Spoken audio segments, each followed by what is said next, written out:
खबर शामिल करते हैं गोजा से, जहां से हमारे नुमाइंदा आतिफ शिराजी के मुताबिक गोजा शहर में चोरी और डकैती की नॉन-स्टॉप वारदातों का सिलसिला न थम सका। 2 मुसल्लह अफराद घर में घुसकर गन पॉइंट पर 8 लाख रुपए लूट कर फरार हो गए। तफसीलात के मुताबिक गोजा के मोहल्ला मुगलपुरा नई आबादी गली नंबर 1 में मोहम्मद अफजल वल मंजूर मेट्रो मोटरसाइकिल शोरूम वाले के घर में 2 मुसल्लह अफराद ने दाखिल होकर गन पॉइंट पर 8 लाख रुपए नकदी लूट लिया। इत्तला मिलते ही सिटी पुलिस ने मौका पर पहुंचकर कार्रवाई का आगाज कर दिया।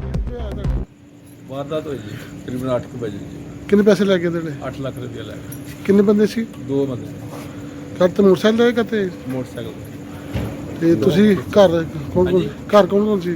ਕਾਰ ਬੇੜੀਆਂ ਤੇ ਮੈਂ ਸੀ ਬਾਈਕ ਸੀ।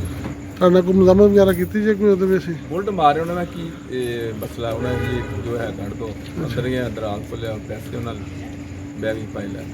ਤੁਹਾਨੂੰ ਕਿਸੇ ਹਾਂਜੀ ਜ਼ੇਵਰ ਪੁੱਛਿਆ ਉਹਨਾਂ ਨੇ ਅੱਛਾ। ਮੈਂ ਜ਼ੇਵਰ ਨਹੀਂ ਆ ਕੋਈ ਕਿਸੇ ਦੇ ਸ਼ੱਕ ਸ਼ੁਬਾ ਜਾਂ ਕੋਈ ਚੀਜ਼ ਦਾ? ਫਿਲਹਾਲ ਕਿਸੇ ਸ਼ੱਕ ये 8 लाख रुपये नकदी लै गए ने सारा? लाख रुपये जेवर वगैरह कोई नहीं? जेवर नहीं 8 लाख